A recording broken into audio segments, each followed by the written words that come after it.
dan Pak Prabowo justru menunjukkan suatu persahabatan yang erat.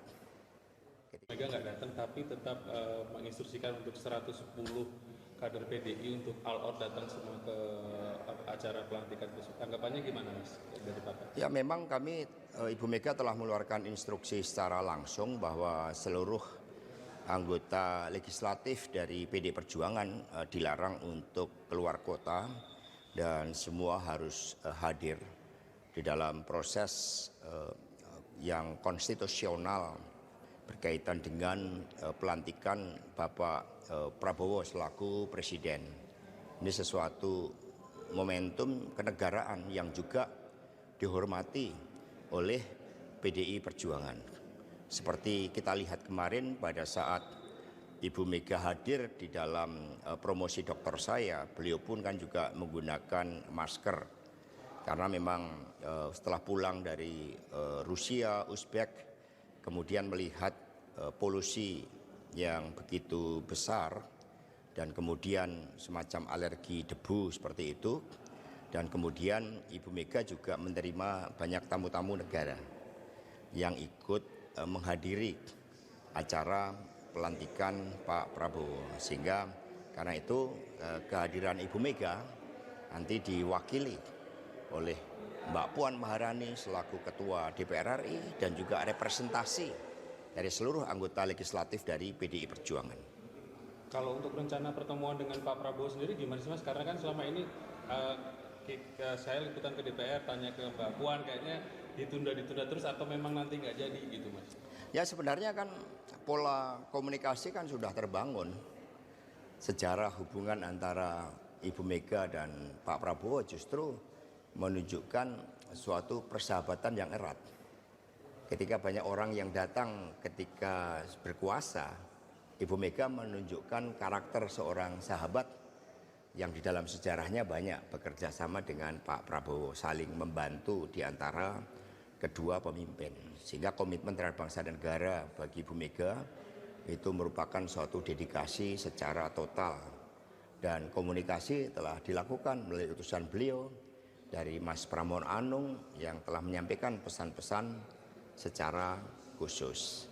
Sehingga tidak ada hambatan di dalam kaitannya dengan komunikasi.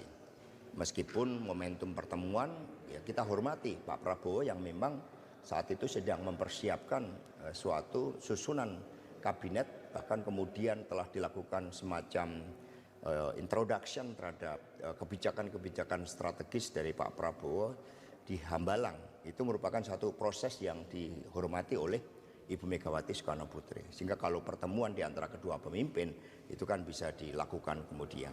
Berarti masih ada kans untuk Bu Mega ketemu dengan Pak Prabowo dan juga masih ada kans untuk kader-kader PDIP direkrut jadi menterinya Pak Prabowo nggak Mas?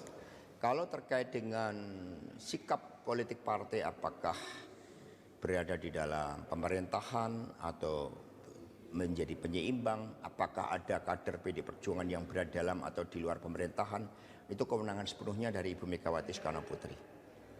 Kalau Budi Gunawan apakah merepresentasikan PDIP di kabinet Prabowo? Itu sudah saya jawab kemarin. Untuk kondisi Ibu Mega sekarang gimana? Kondisi penuh semangat.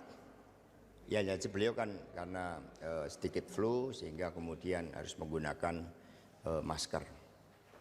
Informasinya besok beliau akan ada di Bali, Pak, ada pertemuan dengan Menteri Mesir.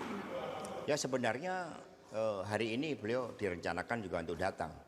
Tapi tamu-tamu negara yang akan hadir dalam pelantikan Pak Prabowo juga secara khusus mengadakan courtesy call dengan Ibu Megawati Soekarno Putri. Sehingga beliau hari ini banyak menerima tamu-tamu dari negara lain. Mas, berarti peluang bertemu Bu Mega dengan Pak Prabowo bisa setelah pelantikan? Ya kalau pertemuan komunikasi sekali lagi kan sangat baik antara Ibu Mega dan Pak Prabowo, disatukan oleh aspek-aspek historis. Dan Ibu Mega dalam seluruh perjalanan sejarah dari Pak Prabowo juga mampu menunjukkan sebagai seorang sahabat dalam suka maupun duka. Sehingga pertemuan akan bisa dilakukan tetap. Dan kemudian yang penting kita semua mendoakan agar bangsa dan negara ini bisa lebih baik ke depan. Kalau Nah, beliau di Teguh Umar tadi ada pertemuan juga didampingi oleh Bapak Ahmad Basarah, karena Pak Ahmad Basarah adalah Ketua DPP bidang luar negeri, sehingga beliau yang hari ini mendampingi Ibu Megawati Soekarno Putri.